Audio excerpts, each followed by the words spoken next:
Projet Genesis, phase 1. Superviseur, professeur D13U, biologiste généticien et anthropologue. Laboratoire P4R4D15. Rapport B42, sélection des entrées significatives. Entrée 64. Nous avons enfin réussi à créer un sujet viable. Après plusieurs mois de recherche sur différents polymères amniotiques, nous avons fini par obtenir des résultats concluants avec une argile synthétique d'incubation, suffisamment stable pour que le sujet arrive à terme. C'est finalement assez cocasse, créer un être vivant grâce à de l'argile. Ce n'est pas sans rappeler l'ancien mythe du golem. Mais je digresse.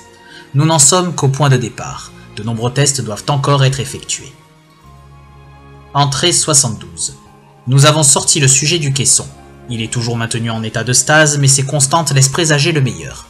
Bien que nous comptions sur sa mémoire génétique, il nous reste à lui installer les modèles d'implants neuronaux G0D qui nous permettront d'enregistrer son activité cérébrale et de communiquer avec lui par suggestion, à son insu. Nous éviterons ainsi toute forme d'interaction directe susceptible de fausser nos observations et nos résultats. Maintenant que sa viabilité semble définitivement acquise, il a été décidé par l'équipe de le baptiser 4D4M. Entrée 86. Le sujet 4D4M vient d'être placé dans l'EDEN, soit notre écosystème dirigé par Engineering Nanotechnologique, que nous appelons plus communément le jardin par commodité. Nous ne savons pas encore comment il va réagir face à ce nouvel environnement. Pour l'instant, nous nous contentons de l'observer, prendre ses marques, avant d'introduire de nouveaux éléments simulant le vivant. Nous devrons également mettre en place des protocoles pour évaluer son niveau d'intelligence et ses aptitudes à la survie, le sujet 4D4M ayant été conçu à partir de matériel génétique ancestraux. Entrée 91. Le sujet 4D4M semble de bonne constitution et équilibré. Il a instinctivement compris que les fruits synthétiques placés sur nos arbres artificiels étaient une source de nourriture tout à fait adéquate et satisfaisante. Nous travaillons en parallèle sur un nouveau sujet, femelle cette fois, mais cela nécessite encore du temps. Entrée 102. Le sujet 4D4M semble souffrir de la solitude. Un être humain, quel que soit son stade évolutif, est un animal social et n'est pas fait pour vivre seul. En attendant que sa future compagne soit prête, il a été décidé d'introduire un cyborg canin dans le jardin pour interagir avec lui et créer un lien affectif. Entrée 128. Le sujet 4D4M s'adapte très vite et s'est attaché à son compagnon cybernétique. Nous avons enrichi son environnement, notamment avec d'autres animaux cyborgs plus ou moins sauvages. Aussi, via ses implants neuronaux G0D, nous lui avons suggéré de nouveaux comportements pour sa subsistance, tels que la chasse. Son régime alimentaire enrichi en protéines pseudocarnées a un effet très bénéfique sur sa forme physique et son moral. Ses réflexes et sa capacité de raisonnement semblent également croître de jour en jour. Le sujet femelle a enfin terminé son incubation et sera bientôt prêt à rejoindre 4D4M dans le jardin. Nous l'avons baptisé L1L17. Entrée 134. Le sujet L1L17 a été introduit dans le jardin à la stupéfaction de 4D4M. Nous leur avons fait comprendre par message G0D qu'ils n'étaient pas une menace l'un pour l'autre. Nous croisons les doigts pour qu'ils s'entendent bien et qu'ils collaborent activement. Il est actuellement trop tôt pour en espérer davantage. Entrée 139. Le sujet L1L17 commence à présenter des comportements anormaux, de type psychopathie ou sociopathie. Constamment agité, avec des accès de violence non justifiés et de sadisme avéré sur les animaux, notamment le cyborg canin de 4D4M. Ce dernier ne s'en est visiblement pas encore rendu compte. Nous allons donc essayer de calmer le jeu à distance, toujours grâce au système G0D, mais ce dernier a ses limites. Entrée 141. Le sujet L1L17 a fini par s'attaquer physiquement au sujet 4D4M.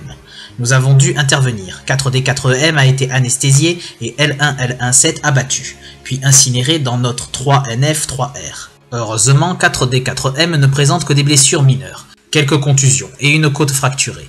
Nous le gardons en observation dans notre laboratoire, en état de stase. Le temps qu'il se rétablisse, nous travaillons à la création d'un nouveau sujet féminin. Entrée 153. Les blessures du sujet 4D4M sont enfin guéries, sa côte s'est correctement consolidée, peut-être subsisteront encore quelques douleurs pendant un certain temps. Le nouveau sujet est également prêt. Elle a été baptisée 3V3 et nous comptons l'intégrer dans le jardin en même temps que 4D4M. Nous espérons vraiment que, cette fois-ci, cela se passera mieux. Entrée 157. Les sujets 4D4M et 3V3 cohabitent pacifiquement, mais 4D4M reste méfiant et garde ses distances, ce qui est compréhensible au vu de son expérience passée. Nous essayons de réduire les tensions par des stimuli induits via les implants G0D, mais nous devons nous montrer patients. Seul le temps permettra l'établissement d'une relation de confiance entre les deux sujets. Pour sa part, le sujet 3V3 présente un comportement tout à fait placide et semble même encline à se rapprocher peu à peu du sujet 4D4M. Entrée 172. Les sujets 4D4M et 3V3 se sont enfin bien rapprochés, et forment même ce que l'on pourrait qualifier de couple. Leur autonomie a atteint son maximum par rapport à leur niveau élémentaire de connaissance. Ainsi, nous allons pouvoir passer à la prochaine étape, visant à augmenter leur savoir sur ce monde dans l'optique de leur faire quitter le jardin pour un environnement moins favorable. Entrée 179. Nous avons placé des sphères de connaissance dans le jardin, camouflées sous forme de faux fruits indéterminés, entre figues et pommes, puis dissimulées dans un ersatz de buissons. Le tout a été installé durant le dernier cycle de sommeil des deux sujets. Bien qu'ils aient l'air tentés de s'en approcher, ces derniers maintiennent une certaine méfiance et distance face à ce nouvel élément de leur environnement. Les inductions par système G0D ne semblant pas concluantes, et puisque nous ne voulons pas interférer plus que nécessaire pour la bonne réussite du projet, nous allons devoir réfléchir à une nouvelle stratégie. Entrée 184. Nous avons établi que le sujet le plus sensible et le plus curieux était 3V3.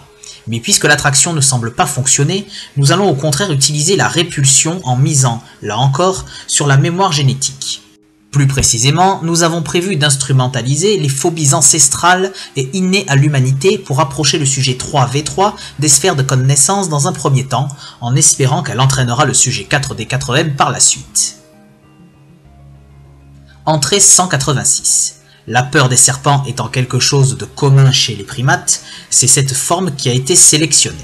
Grâce à des projecteurs holographiques et surtout au talent en modélisation de notre ingénieur en chef, Monsieur S474N, nous avons ainsi réussi à séparer les sujets 4D4M et 3V3, tout en dirigeant inconsciemment cette dernière vers le buisson artificiel contenant les sphères de connaissance. Maintenant qu'elle s'y est réfugiée, et tout en continuant à simuler la présence menaçante de serpents dangereux aux alentours, nous espérons que la faim la poussera à vouloir cueillir l'un des fruits à sa portée. Entrée 190.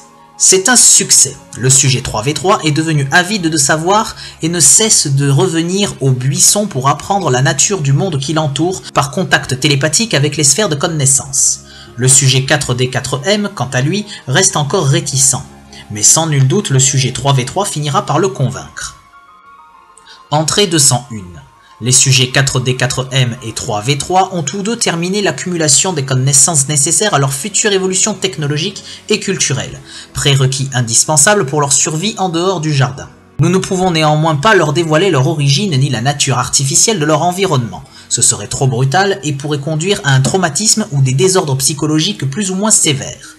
Nous allons devoir procéder rapidement, certes, mais tout en leur donnant une impression de catastrophe naturelle. Entrée 209. Tous les systèmes du jardin ont été désactivés les uns après les autres. Régulateur de température et d'humidité, simulateur de microclimat, unité d'assainissement atmosphérique, purificateur hydrique, recycleur de déchets organiques, circuit cybernétique des formes de vie artificielles, projecteurs holographiques, etc. Le DEN ne semble à présent plus qu'être une terre désolée et poussiéreuse, sans vie, soumise à la colère des éléments. Les postes de surveillance C13L ont été démantelés. Tous les panneaux sont baissés, le dôme est ouvert. Les sujets 4D4M et 3V3 n'ont d'autre choix que de quitter ce qui fut leur berceau pour explorer le vaste monde, aussi inhospitalier puisse-t-il être. Une fois les sujets sortis du périmètre, nous ne pourrons plus communiquer avec eux via les implants G0D, qui deviendront alors obsolètes. Une autre équipe continuera cependant à les observer de loin et à recueillir des données, notamment grâce à des drones de type 4NG3. Notre avenir en dépend. Entrée 212, dernière entrée. En conclusion, je suis pleinement conscient qu'un seul couple d'individus, aussi fertile soit-il, ne peut suffire pour donner naissance à une lignée viable et pérenne. Néanmoins, je garde l'espoir que ces deux humains, reflets de nos ancêtres lointains, puissent être la clé de la réadaptation de notre espèce aux conditions de sa planète, lui étant devenue hostile. L'espoir qu'ils puissent être la clé vers notre émancipation des dômes stériles nous servant d'habitat depuis bien trop longtemps. L'espoir qu'il puisse être la clé nous permettant de retrouver une diversité génétique et un taux de fécondité satisfaisant, et ce sans être encore contraints d'utiliser le clonage pour notre reproduction. Nous avons ouvert la voie par leur création, mais ils sont les pionniers par leur existence. Dans ce projet, nous sommes l'alpha et ils sont l'oméga. Ce qu'ils permettront d'accomplir ne dépend que de nous à présent. Première phase terminée.